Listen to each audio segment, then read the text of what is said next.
Hi friends, आपका स्वागत है आपके अपने चैनल नाटक एग्जाम हिस्ट्री प्रिपरेशन पर। तो चलो गाइस, हमने और आपने क्लास यहाँ तक कर ली थी। अब इसके आगे करते हैं। समय और इतिहास के कालखंडों पर विचार कीजिए। चलो देखते हैं। इतिहासकार समय को केवल घड़ी या कैलेंडर की तरह नहीं देखते, यानी कि केवल घंटों, दिन या वर्षों के बीतने के रूप में ही नहीं देखते। उनका नज़रिया यह है कि समय सामाजिक और आर्थिक संगठनों में आने वाले परिवर्तनों को झलकता है। यह दिखलाता है कि विचारों और विश्वासों में कितना स्थापित रहा है और कितना परिवर्तन आया है। यदि अतीत को समान विशेषता रखने वाले कुछ बड़े बड़े हिस्सों, कुछ युगों या कालों में बांट दिए जाएं, तो वह समय का अध्ययन कुछ आसान हो जाता है। चलो, 19वीं सदी के मध्य में अंग्रेज इतिहासकारों ने भारत के इतिहास को 3 युगों में बांट दिया: हिंदू, मुस्लिम और ब्रिटिश। यह विभाजन इस विचार पर आधारित था कि शासकों का धर्म ही एकमात्र महत्वपूर्ण ऐतिहासिक परिवर्तन होता है और अर्थव्यवस्था है। समाज और संस्कृति में और कोई भी महत्वपूर्ण बदलाव नहीं आता है। इस दृष्टिकोण में इस उपमहाद्वीप की अपार विविधता भी उपेक्षित हो जाती है।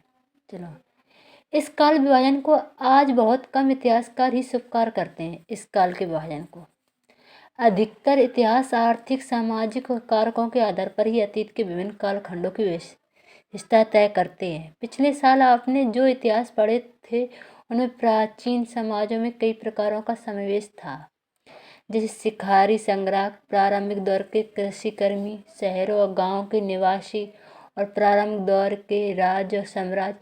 इस साल आप जो इतिहास पढ़ोगे उसे प्राय मध्यकालीन इतिहास कहा जाता है।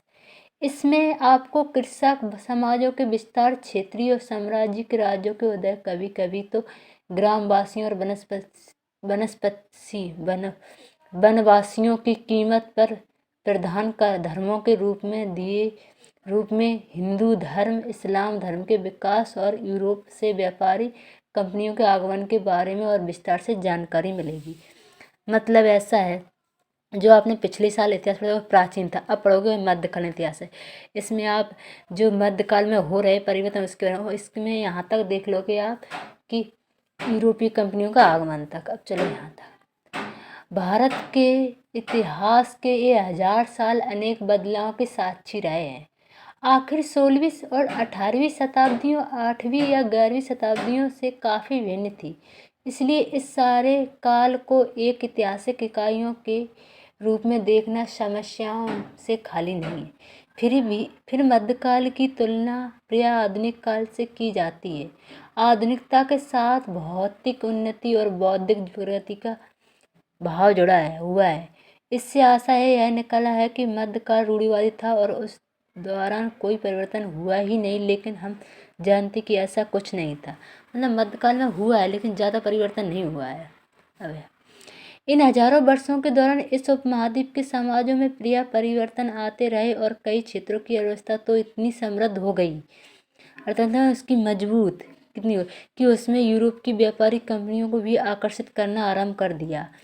इस पुस्तक को पढ़ते समय आप परिवर्तनों के चिन्ह तथा यहाँ सक्रिय ऐतिहासिक प्रक्रियाओं पर ध्यान देते चलें, और जब भी संभव हो इस पुस्तक में आप जो पढ़ रहे हैं उसकी तुलना पिछले वर्ष बढ़ी हुई बातों से करने की कोशिश करें।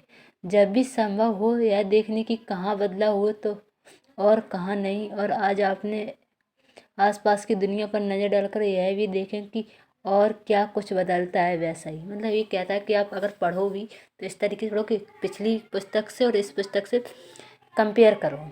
इस तरह से ये अध्याय ख़त्म हो गया है। हमने और आपने बहुत अच्छे से ख़त्म किया। अब इसके कुछ क्वेश्चन आंसर हैं। अगर हो सके तो आप इसके क्वेश्चन के आंसर देते चलना, अगर नहीं हो सके तो आप मेरे साथ आंसर को करते चलें। चलो, पहला, अतीत में विदेशी किसे माना जाता था? तो इसका उत्तर है अतीत में किसी गांव में आने वाला व्यक्ति जो कि उस मतलब ऐसा है, इसका अपने लिखित में बोलते थे। अतीत में ऐसा विदेशी होता था जो किसी गांव से दूसरे गांव में आया हो, जो उस गांव की संस्कृति, आर्थिक, समाज से अपरिचित हो, जानता नहीं, उसकी भाषा से अपरिचित हो, उसे विदेशी कहते थे। यहाँ तक कि एक गांव से दूसरे गांव, एक गांव में ही रह रहे लोग एक दूसरे की संस्कृति नहीं जानते, वो विदेशी है। अब इसका क्वेश्चन नंबर 2, नीचे निम्नलिखित बातों पर सही या गलत नज़र डालिए। सन 700 के बाद के काल के संबंध में अभिलेख नहीं मिलते। जी नहीं, जरूर मिलते हैं। ये सब गलत है, ये गलत है। चलो, इस काल के दौरान मराठों ने अपने राजनीतिक महत्व की स्थापना की थी। ऑफकोर्स की थी। प्लीज़ आप पढ़ते चलिए और इसके क्वेश्चन आंसर देते चलिए। हाँ, आपको लास्ट में 2 क्वेश्चन देंगे तो इसका आंसर जरूर दीजिए। कृषि केंद्रित बस्तियों के विस्तार के साथ साथ कभी कभी वनवासी और अपनी ज़मीन से उखड़ बाहर कर दिए जाते थे। हाँ ज़रूर, क्योंकि ऐसा जो होते हैं बिचौलिए, वे लोग करते हैं। सुल्तान गयासुद्दीन बलबन असम, मणिपुर तथा कश्मीर का शासक था। जी नहीं, गलत है। अब क्वेश्चन नंबर 3 के रिक्त स्थानों की पूर्ति कीजिए। अभिलेख में क्या क्या रखे रहते हैं? दस्तावेज रखे रहते हैं, पांडुलिपियाँ रखी रहती हैं, कार्यकालीन कागज रखे जाते हैं। 14वीं सदी का इतिहासकार कौन था? जियाउद्दीन बर्नी। क्वेश्चन नंबर गा, इसका क्या है मतलब? इस काल में, उपमहाद्वीप में इस काल के दौरान लाई गई कुछ नई फसलों, आलू, मक्का, मिर्च, चाय, कॉफ़ी, इन सारी फसलों के साथ साथ नए विचार भी लाए थे। वो क्योंकि सामाजिक में सुधार, संस्कृति में सुधार, इस सारे आपने पढ़ा ही होगा। अगर नहीं पढ़ा तो आपको दिखा देते हैं इसका।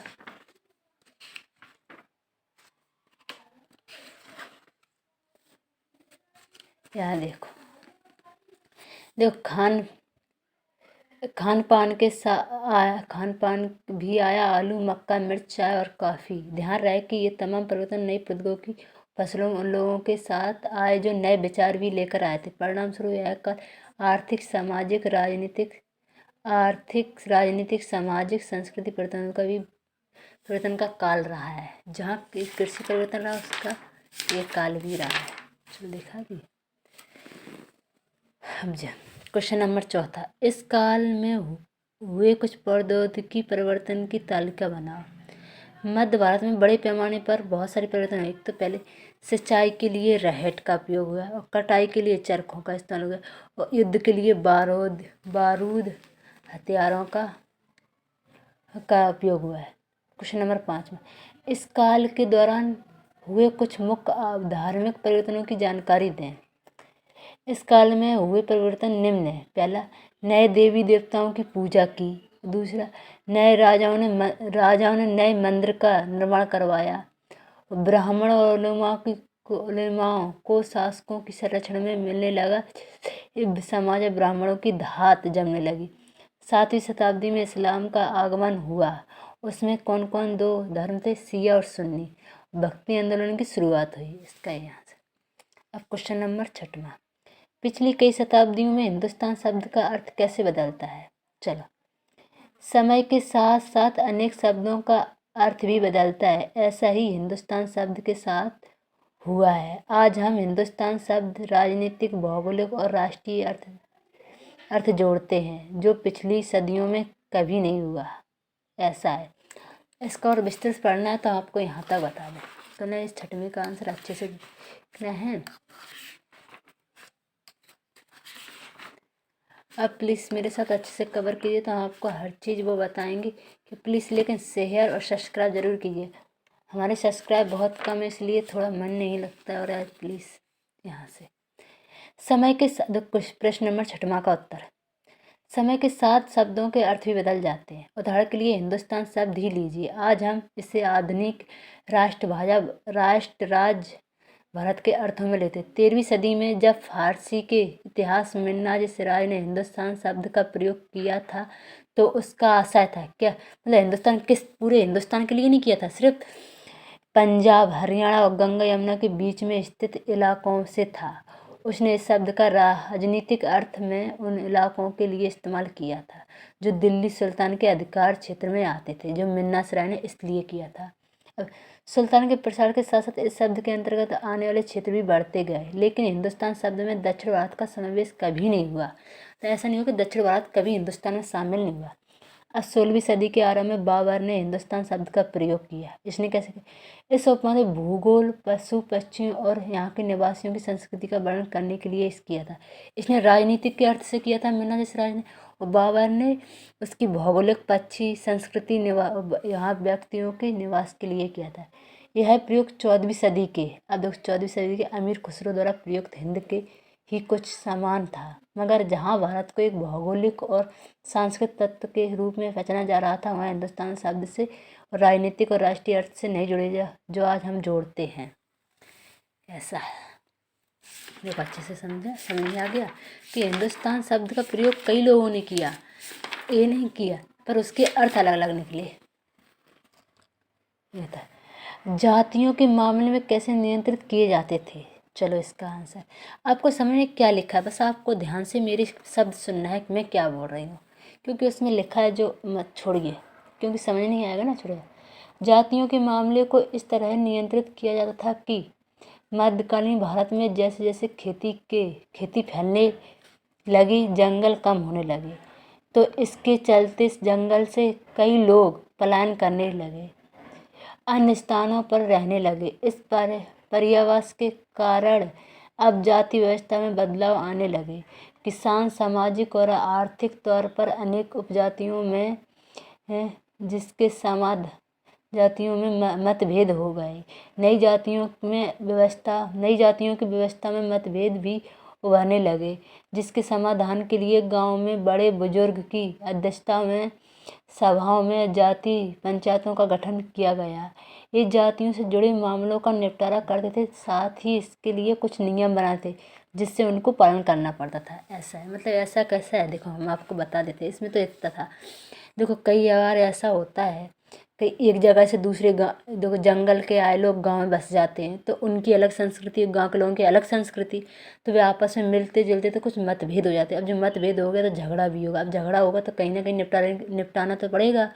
तो निपटाने के लिए उसी गांव में कोई बुजुर्ग होता था जो समझता था, उसके लिए पंचायत लगानी पड़ती थी। आज के गाँव में आपने देखा ही होगा पंचायत लगाना, तो वो उस कुछ इधर का भी कर देते, कुछ इधर का भी, दोनों पक्ष सुनकर तो उसका समाधान कर देते। उन समाधान के करते करते साथ अब ऐसा तो कुछ कानून बनाना पड़ेगा कि ये आगे से कुछ ऐसा नहीं होता, उसके लिए कानून बनाते थे, और जिससे उन्हें दोनों लोगों को पालन करना पड़ता था। उन दोनों को ही नहीं, पूरे गांव के लोगों को पालन करना पड़ता था, इस तरह। अब सर्व क्षेत्रीय समाज से आप क्या समझते हैं? इसमें सर्व क्षेत्रीय समाज से तात्पर्य है कि ऐसे विशाल साम्राज्य जो अनेक छोटे छोटे क्षेत्रों से मिलकर बने हो सर्व क्षेत्रीय समाज कहलाते हैं। उन सभी छोटे छोटे साम्राज्यों से बने हुए साम्राज्य कहते हैं, और उस छोटे साम्राज्यों में अपनी अपनी दक्षता भी झलकती है। जो अधिक जो जो जो मतलब ऐसे सर्व क्षेत्रीय साम्राज्य कमज़ोर होते जाते हैं, जैसे कि कमज़ोर होते जाते हैं, तो जो छोटे छोटे जैसे कि तुगलक, खिलजी, मुगल साम्राज्य कमज़ोर होने लगे, तो जो अधीन है छोटे छोटे साम्राज्य वो अपने आप को स्वतंत्र कर लेते थे, इस तरह। अब नामा पांडुलिपियों के उपयोग में इतिहासकारों के सामने कौन कौन सी समस्या आती थी? अब इसका हम मौखिक बता भी सकते हैं, पर आप यहाँ देख भी लो। इस तरह से आपको बुक्स पढ़नी होगी और इसमें आंसर भी देखना ही पड़ेगा, मेहनत तो करनी पड़ेगी। देखो उन दिनों छापे खाने तो नहीं थे। देखो पहला, लिपिक या नकलवासी हाथ से ही पांडुलिपियों की प्राकृतिक बनाते थे, इसका पहला। और दूसरा, अगर आपने कभी किसी मित्र के गृह कार्य की नकल उतारी हो तो आप जानते होंगे कि सबसे बड़ा, हम ऐसे बताते हैं कि सबसे बड़ा कारण यह था कि उसकी नकल आपको समझ में नहीं आती है उसने क्या लिखा है। तो हाँ, आपको अंदाज़ा ही लगाना पड़ता था, अंदाज़ा लगा के ही उसका अंगुली वो लिखना पड़ता था। तो इसे अंदाज़ा लगा के जो लिखा है आपने, तो उससे पढ़ने वाले को भी समझ में नहीं आता कि उसकी अधूरी ज्ञान हमेशा खतरनाक होता है। तो सबसे बड़ा क्या क्या, एक तो लिपिक की नकल बासी करते टाइम बहुत कुछ समझ में नहीं आता, और दूसरी छापे खाने के लिए हाथ से लिखना पड़ता था, और तीसरा ये होता है कि एक ही पांडुलिपि की अनेक सारी प्रतिलिपियाँ बनानी पड़ती हैं, और फिर चौथा हो गया। पांचवा सबसे बड़ी ये कि जो बहुत सारे होते हैं उन्हें मूल ग्रंथ नहीं मिल पाता है, ये सारी चीज़ें होती हैं। अब क्वेश्चन नंबर है, इतिहास कार अतीत को कालों या युगों में कैसे विभाजित करते हैं? क्या इस कार्य में उनके सामने कोई कठिनाई आती है? ऑफकोर्स आती होगी, चलो देखते हैं।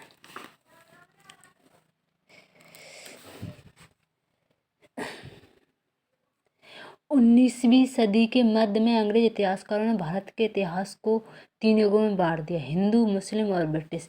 यह विभाजन विचार पाया था कि शासकों का धर्म ही एकमात्र महत्वपूर्ण ऐतिहासिक परिवर्तन होता रहा और अर्थव्यवस्था, समाज और संस्कृति को और कोई महत्व नहीं दिया। तो इसके बंटवारे से क्या हुआ हम लोगों को? ये हुआ हम लोग कि हमारी जो संस्कृति है धर्म पर कर दिया। धर्म पर कभी किसी का बंटवारा अच्छा नहीं होता। इसको कई इतिहासकारों ने इसको मान्यता नहीं दी हैं। और दूसरा, इस काल को आज बहुत कम इतिहासकार स्वीकार करते हैं। अधिकतर इतिहासकार आर्थिक, सामाजिक कारकों के आधार पर ही अतीत के विभिन्न कालखंडों की विशेषता तय करते हैं। पिछले साल आपने जो इतिहास पढ़े थे उसमें प्राचीन समाजों के कई प्रकारों का समावेश था, जैसे शिकारी संग्राहक, प्रारंभिक दौर के कृषिकर्मी, शहरों और गांव के निवासी और प्रारंभिक दौर के और साम्राज्य थे। इस तरीके से। और सबसे बड़ा बंटवारे में क्या कठिनाई आती है? तो ये कठिनाई आती है कि उसमें अच्छे से अपन को ऐसा कुछ साधन नहीं मिल पाता कि मतलब जो बंटवारा करते, फिर भी उसके लिए कई सालों लग जाते कि मतलब बंटवारा कैसे करना चाहिए इस तरह से। अब क्वेश्चन नंबर 11वां, अध्याय में दिए गए मानचित्र 1 अथवा 2 को तुलना उपमहाद्वीप के आज के चित्र से करें। मतलब ये पहल का जो मैंने बताया था चित्र था, जो उल्टा था, जो उत्तर वाला था वो पिछले पे दक्षिण वाला था, 1 और 2। उसमें आपको तुलना करें आज के भारत के मैप में। तुलना करते हुए दोनों के बीच जितनी भी समानता और असमानता मिलती है उनकी सूची बनाकर बताया। तो इसको आपको स्वयं ही करना पड़ेगा, हम करके नहीं बताएंगे क्योंकि आप भी पढ़ रहे हो। पता लगाएं कि आपके गांव या शहर में अभिलेख कहाँ रखे जाते हैं। इन अभिलेखों को कौन तैयार करता है? क्या आपके यहाँ कोई अभिलेखगार है? उसकी देखभाल कौन करता है? वहाँ किस तरह के दस्तावेज प्रबंधन का उपयोग कौन लोग करते हैं? जी आप करेंगे। अगर आपको वीडियो सच में अच्छी लगी हो तो प्लीज़ इसे शेयर और सब्सक्राइब ज़रूर कीजिए। अब हम और आप अध्याय 2 शुरू करने वाले हैं, जो आपको बहुत अच्छा लगेगा, बहुत अच्छी तरीके से करेंगे, तो उत्साहित होकर उसके क्वेश्चन आंसर भी बहुत अच्छी तरीके से करेंगे। इसलिए आप शेयर और सब्सक्राइब जरूर कीजिए। धन्यवाद।